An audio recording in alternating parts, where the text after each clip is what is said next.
It was supposed to be a fresh start for Areeb, a new beginning. He'd just moved into this quiet apartment building on the very edge of town. It's a kind of place with clean halls, friendly faces, and rent that was almost too good to be true. Everything seemed perfect, like he'd finally found a place to call home. But then he met the neighbor in apartment 3B. The very first night, Areeb was jolted awake by a strange noise. It was a dragging sound coming from the hallway. Slow, heavy, rhythmic, like someone pulling a heavy sack across the floor. He crept to his door and peeked through the peephole. The hall was completely empty, eerily silent. But as his eyes adjusted, he saw something else. A faint, wet trail, glistening under the dim hallway light. Leading directly to the door of 3B, he quickly locked his door and tried to ignore it. The next morning, as he was heading out, the door to 3B opened. An old woman, Mrs. Hannah, smiled at him. Her eyes were a strange, pale gray, almost translucent, and they seemed to look right through him. "Good morning, dear," she said, her voice raspy. "Did you sleep well last night?" Or forced a nervous laugh. Yeah, fine, thank you." But as he walked away, a cold feeling washed over him. Something was very, very wrong. Every single night, the dragging sounds returned. Drag, scrape, drag. Sometimes they were followed by a faint whisper that seemed to slip right through his door. "Don't look outside, please." It was a desperate, pleading sound that made the hair on his arms stand up. Who was whispering? Was it Mrs. Hannah? She in trouble? Or was it a warning? For a week, Areeb fought his curiosity. He'd lie in bed, heart pounding in his chest, listening to the nightly ritual in the hall. But one night, the urge to know was just too strong.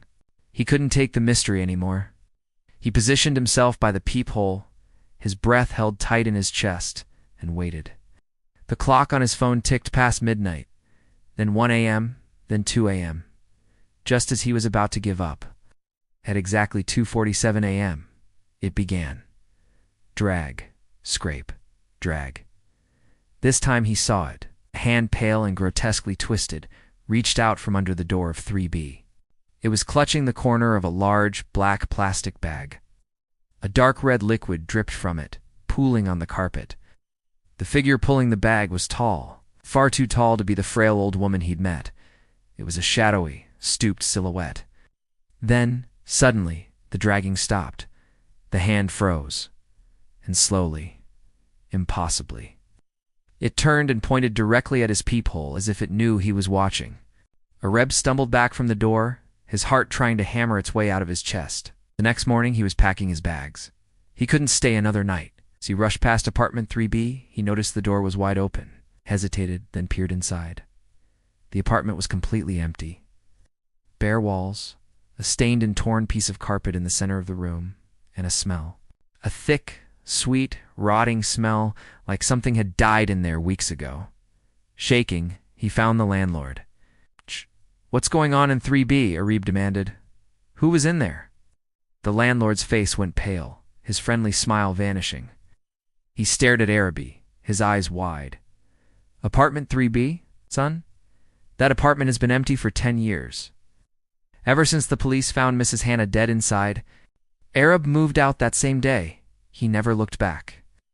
But he swears, even now, when he drives past that old forgotten building late at night, he can sometimes hear it. A faint dragging sound coming from a third-floor window, and a soft, raspy whisper carried on the wind that asks, 'Did you sleep well last night?' If you enjoyed this story, please hit that like button, follow our channel, and subscribe so you never miss another descent into the darkness. Trust me, the shadows are full of stories, and the next one is waiting for you. Stay tuned.